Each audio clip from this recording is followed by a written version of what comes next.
LPSK dalam melakukan penelaahan ya, dari permohonan perlindungan yang masuk itu kami berdasarkan pada Undang-Undang 13 2006 junto Undang-Undang 31 2014, di mana kami juga harus melihat syarat daripada perlindungan terpenuhi atau tidak, dan juga mengenai pasal 2 junto pasal 4 yang itu berkaitan dengan adanya proses peradilan pidana. Jadi permohonan dari Pak Suroto itu masuk awal-awal ketika memang muncul ya, karena kami memang proaktif, kami memang mengetahui Pak Suroto, dan kemudian kami sempat melakukan wawancara pertama kali gitu, dan ada beberapa informasi-informasi yang sudah kami peroleh.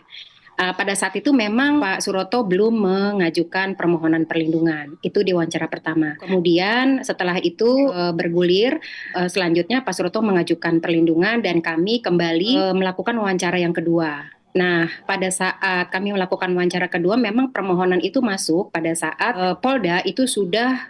melakukan proses pemeriksaan terhadap Peggy Setiawan, ya, sehingga ada proses peradilan pidana di sana. Dalam perjalanannya, kemudian kasus Peggy Setiawan diajukan pra peradilan. Nah, putusan yang kami ajukan, putusan atas permohonan perlindungannya Pak Suroto itu kami putuskan pada saat memang posisi pra peradilan Peggy Setiawannya sudah diputus, sehingga kami melihat memang tidak ada lagi proses peradilan pidana, karena itu bagian dari salah satu syarat ya,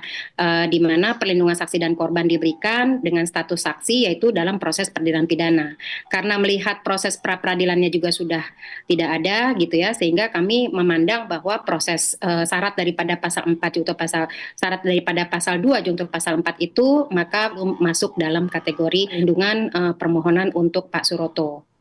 Nah, yang kedua memang kami melihat dari sisi material gitu ya, posisinya pada wawancara kedua, kami kan bukan hanya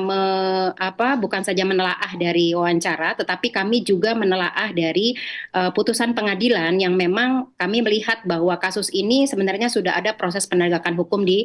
masa lampau di 2016, sehingga kami harus menelaah dari putusan-putusan pengadilan itu 16, sehingga kami harus menelaah dari putusan-putusan pengadilan itu juga untuk melihat konsistensi dan juga kesesuaian dari kesaksian atau keterangan-keterangan yang diberikan oleh Pak Suroto. Dan kami memang menemukan ada beberapa yang kami melihat itu tidak konsisten, tidak sesuai, dan pada saat wawancara yang kedua juga kami melihat Pak Suroto juga banyak sudah muncul di beberapa media-media. Pada saat di wawancara kedua kami juga melihat bahwa Pak Suroto seperti ada hal-hal yang sifatnya dibutuhkan berkaitan dengan keamanan. Pada saat itu kami menyampaikan strateginya untuk beberapa hal, tetapi sepertinya kami melihat Pak Suroto tidak